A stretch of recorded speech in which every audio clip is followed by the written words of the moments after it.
মানিকগঞ্জের ভিতরে একজন কুখ্যাত বাউল শিল্পী আবুল সরকার।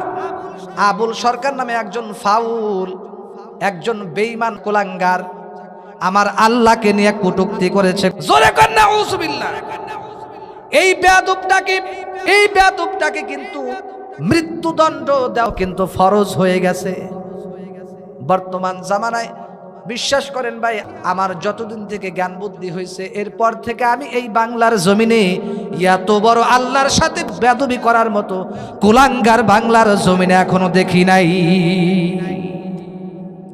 এই বেয়াদব আল্লাহকে নিয়ে এমন ভাবে কটূক্তি করেছে, বিশ্বাস করেন এই কথাগুলা মুখে বলাই যাবে না, মুখে উচ্চারণই করা যাবে না, এমন এমন কথা বলেছে বাংলার জমিনে। এত বড় বেয়াদবি আল্লাহকে নিয়ে, রসুলকে নিয়ে এত বড় কটূক্তিমূলক কথা এখনো কেউ বলে নাই। বলে ঠিক কিনা? যেই বেঈমান আল্লাহর দেওয়া জমিনে থেকে আল্লাহর নিয়ামত খেয়ে পড়ে, কোন কুলাঙ্গার যদি আল্লাহকে নিয়ে, রসুলকে নিয়ে কথা বলে, আমরা কোন মুসলমান ঘরে বসে থাকবো না। কথা বলেন ঠিক কিনা?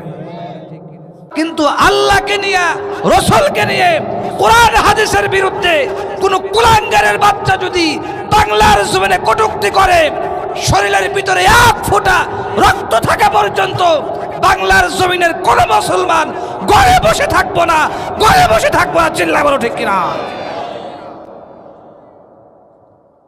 কত বড় কুলাঙ্গার হইলে এই কথা বলতে পারে? আবার তার পাশে যারা বসে আছে ওরাও আবার হাতে তালি দিচ্ছে। কথা বলেন ঠিক কিনা?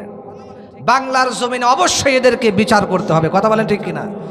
অবশ্যই এদেরকে চূড়ান্ত ভাবে বিচার, এদেরকে শাস্তি দিতে হবে এবং এদেরকে ফাঁসির কাস্টে ঝুলাইতে হবে। কথা বলেন ঠিক কিনা?